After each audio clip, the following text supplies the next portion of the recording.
fait, il s'est passé une petite histoire l'année dernière. C'est une histoire au Salon de l'Agriculture.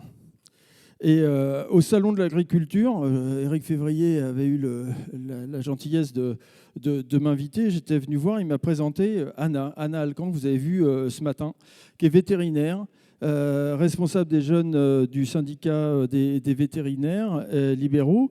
Et Anna venait d'avoir, je crois, sa thèse de doctorat en vétérinaire et avait fait dans ce cadre-là un projet. Et il y avait un véhicule sur le salon et elle me montrait comment le véhicule était fait. Et puis, dans son cursus, c'est Eric d'ailleurs qui me dit mais elle organise aussi un concours d'éloquence. Elle nous en parlera pour apprendre à se parler. Et je crois qu'elle a beaucoup de mots à vous dire à cet égard-là. Et j'ai un concours d'éloquence chez les vétérinaires. Et puis, je ne sais plus si c'est Eric ou Anna qui me répondent avec beaucoup d'éloquence parce que tu crois qu'on parle aux animaux. Et effectivement, après, ça m'a vraiment ouvert l'esprit parce que je me suis dit, mais oui, c'est vrai, on parle. Alors évidemment, nous tous, on a des clients, des patients qui viennent nous voir, mais les vétérinaires, c'était un petit peu différent. Et effectivement, on parle à la personne, tous nous parlons. C'est la parole qui est un vecteur essentiel dans le cadre de nos métiers, de tous nos métiers.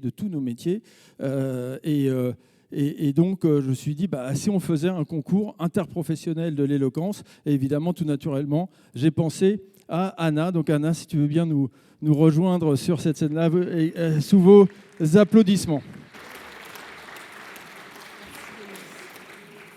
Donc, Anna va vous présenter quelques mots, et après, j'aurai le plaisir, je l'annonce déjà, de faire venir sur scène quelqu'un que vous avez vu longtemps ici aussi, puisqu'il a été président de l'UNAPL. C'est en fait le dernier président de la famille du droit, avant moi. Merci, Denis. Bon, je vais tâcher de vous faire un discours pour refléter un petit peu mes propos, mais sachant que j'ai dû le réécrire lundi, vous me pardonnerez d'avoir mes notes. Mesdames, Messieurs, chères consoeurs, chers confrères, chers jeunes professionnels, je prends la parole aujourd'hui avec une émotion qui reste particulière. Je vous parle comme vétérinaire libéral, mais aussi comme jeune professionnel, comme membre d'une génération qui veut exercer avec exigence, mais aussi avec sens. Depuis septembre, ma profession traverse une tempête silencieuse. 4 étudiants vétérinaires ont mis fin à leur jour, 4 jeunes vies, 4 parcours d'excellence, mais 4 silences devenus trop lourds. À la suite de ces drames, nous nous sommes réunis ce lundi à l'école vétérinaire de Lyon pour des assises de la pédagogie. Étudiants, encadrants, enseignants, internes, praticiens, nous nous sommes parlé. Et un mot est revenu avec force, la communication. Pas la communication institutionnelle, mais la communication simple, directe, humaine. C'est celle qui nous permet de mettre des mots sur des mots, celle qui nous permet d'exister dans notre vulnérabilité sans pour autant perdre notre légitimité. Alors bien sûr, ces drames ne se résument pas à une question de communication, mais ils nous obligent à regarder une réalité. Nous formons des professionnels techniquement excellents, capables de décisions complexes, habitués à la responsabilité. Nous apprenons à diagnostiquer, à trancher, à assumer, mais nous apprenons encore trop peu à exprimer nos fragilités, à demander du soutien et à ne pas rester seuls. Or, nos métiers libéraux sont profondément humains. La parole n'est pas un supplément de compétences, elle est au cœur même de notre exercice.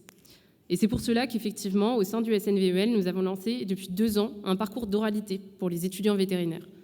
À l'origine, l'objectif était presque professionnel, apprendre à structurer sa pensée, défendre des idées, et puis quand même représenter sa profession. Nous avons choisi de conclure ce parcours par un concours national d'éloquence dans nos 4 écoles vétérinaires. Mais au-delà de la performance oratoire, l'objectif profond était ailleurs. Il s'agissait de donner une légitimité. La légitimité de prendre la parole dans un débat professionnel, même quand on est jeune. La légitimité de défendre une idée, la légitimité de poser une question, et parfois la légitimité de dire quand nous avons besoin d'aide. Et aujourd'hui, dans le contexte que nous traversons, je mesure combien ce travail dépasse largement la scène d'un concours. La parole est un outil de santé professionnelle. Elle permet de prévenir l'isolement, de transformer des tensions en dialogue, de créer du collectif, là où nos métiers peuvent parfois nous enfermer dans la solitude. Mais elle nous permet aussi d'exprimer nos rêves, nos souhaits, nos beaux moments. Et c'est pourquoi je suis particulièrement heureuse de voir l'UNAPL lancer un concours d'éloquence pour les jeunes professionnels. Parce qu'au-delà de nos divers métiers, nous partageons les mêmes défis. Ce concours d'éloquence peut devenir bien plus qu'un événement. Il peut être un laboratoire interprofessionnel, un lieu où nous apprenons à argumenter sans nous opposer, à écouter sans juger, à débattre sans nous diviser, un lieu où l'intelligence collective prend le pas sur la performance individuelle. Pour moi, la force de l'UNAPL, c'est précisément cette dimension collaborative. Elle nous rappelle que nos défis ne sont pas isolés. Elle crée un espace où nos professions dialoguent, s'enrichissent et se comprennent. Alors aujourd'hui, je veux nous dire quelque chose. Notre voix compte, nos doutes ne sont pas des faiblesses individuelles, ils sont souvent l'expression de tensions structurelles que nous devons regarder ensemble. Si nous voulons que l'exercice libéral reste attractif et vivant, nous devons offrir à notre génération non pas seulement des perspectives économiques, mais aussi des espaces d'expression, de mentorat, de collectif. Parce qu'au fond, une profession libérale forte, ce n'est pas seulement une profession qui est compétente, c'est une profession qui sait se parler, qui sait se soutenir, qui sait faire équipe. Continuons à parler tôt, à parler vrai et à nous parler ensemble. Merci. Merci beaucoup. Ensemble. David, reste avec nous. Viens. Anna, viens ici. David Gordon-Krief, que je vous demande de bien vouloir accueillir avec vos applaudissements, qui va nous annoncer aux côtés de Anna, qui est son témoin, le lancement d'un événement tout récent, qui va animer nos mois à venir. Merci, mon cher Denis, chère Anna. J'avais prévu une introduction que je reprendrai tout à l'heure, mais je voulais te dire à quel point j'ai été touché, comme je pense nous l'avons été tous, par non seulement ton discours, qu'un avocat aurait pu prononcer, mais par cette sincérité et le fait de voir des jeunes professionnels libéraux vétérinaires parler d'éloquence de parole, c'est quelque chose que je trouve absolument formidable. Surtout dans le contexte que tu as décrit, et bravo de ne pas avoir trop insisté dessus, mais là, c'était une dimension de parole curative, parole pour penser dans le sens pansement, et également pour penser l'avenir. Monsieur le Président de l'UNAPL,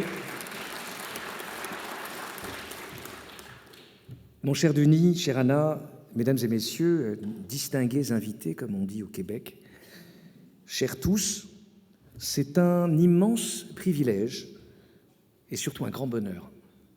Un grand bonheur d'être ici aujourd'hui avec vous au Conseil économique, social et environnemental, où j'ai siégé pendant quelques années grâce à l'UNAPL, pour lancer ce grand concours d'éloquence des professions libérales, destiné plus particulièrement aux jeunes.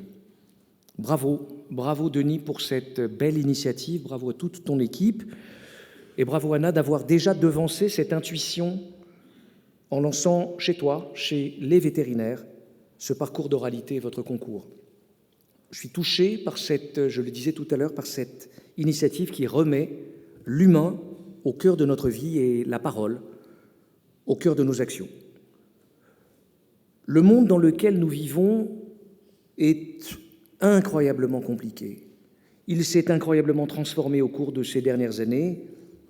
Les vieux professionnels libéraux comme moi se demandent ce qui s'est passé, et les jeunes, comme toi, se demandent ce qui va se passer et s'interrogent sur leur avenir. Ce matin, nous parlions des transformations économiques qui percutent l'identité de nos métiers, des nouveaux modèles économiques. Et tous se demandent quel sera l'impact de l'intelligence artificielle sur nos métiers, sur notre approche du monde dans lequel nous vivons. Cette inquiétude, nous l'entendons, nous la partageons, mais nous partageons également cette conscience que nos professions sont uniques, car elles mettent l'humain au cœur de tout ce qui caractérise nos sociétés. Et l'humain, c'est la parole. Alors, imaginez se réapproprier la parole par ce concours d'éloquence. C'est une merveilleuse initiative que je suis heureux de lancer ici, grâce à toi, grâce à vous, au Conseil économique et social. Mais l'éloquence, ce n'est pas seulement l'art de parler. La parole, c'est celle qui rapproche. qui rassure, qui défend, qui construit. Dans nos professions libérales, la parole est au cœur de tout. Nous l'utilisons pour expliquer, pour accompagner, pour convaincre, pour défendre, pour soigner, pour conseiller. Elle est l'instrument de la relation humaine. Elle permet de rassurer quelqu'un qui doute, d'éclairer quelqu'un qui ne comprend pas encore. Elle permet de donner confiance lorsque l'incertitude est présente. La parole, tu l'as dit tout à l'heure, est un outil de lien, mais c'est également un outil d'avenir. Aujourd'hui, nos professions évoluent profondément. L'intelligence artificielle, on le disait tout à l'heure, transforme nos environnements, nos outils, parfois même nos repères. Mais il existe quelque chose que la technologie ne remplacera jamais. La capacité humaine à parler avec sincérité, à convaincre avec justesse et à transmettre une conviction. Car la parole ne sert pas seulement à informer, elle sert, nous l'avons dit, à consoler, à rassurer, à créer de la confiance, à donner envie d'avancer. Et cette capacité devient plus que jamais une compétence essentielle. Non pas un talent réservé à quelques-uns, aux avocats, mais une capacité que chacun peut, doit développer. C'est précisément le sens de ce concours d'éloquence. Il a été conçu pour vous, les jeunes professionnels libéraux, pour vous permettre de vous réapproprier la parole, pour vous permettre de structurer votre pensée, pour vous permettre d'affirmer votre voix. Car apprendre à parler, c'est apprendre à se construire. Et apprendre à convaincre, c'est apprendre à agir. Les professions libérales, le ministre le rappelait tout à l'heure, occupent une place unique dans notre société. Près de 2 millions de professionnels libéraux qui voient tous les jours 5 millions de Français. Nous soignons, nous défendons, nous conseillons, nous accompagnons, et au cœur de chacune de ces missions, il y a la parole comme outil de confiance, comme outil de responsabilité, comme outil d'avenir.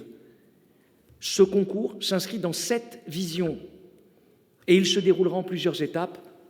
L'UNAPL communiquera des phases de sélection, des quarts de finale, nous aurons un peu d'animation, de musique et de vote de votre part à tous. Mais au-delà de cette compétition, ce concours est un parcours pour progresser, un parcours pour gagner en confiance, un parcours pour découvrir la capacité de chacune et de chacun à convaincre et à inspirer. Il s'inscrit également dans une démarche plus large avec le lancement de la formation L'éloquence, l'art de parler vrai, que l'UNAPL Formation lance autour d'un parcours structuré. L'éloquence, ça n'est pas un art artificiel, c'est l'art de parler avec sincérité, l'art de parler avec conviction, l'art de parler avec justesse.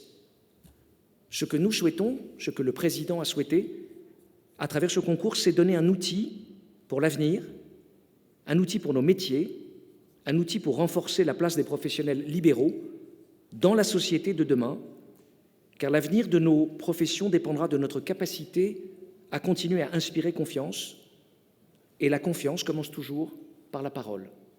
Merci.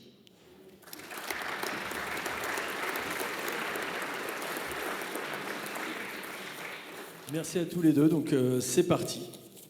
Yes. Et bravo. Ensemble. Et merci. C'est parti ensemble.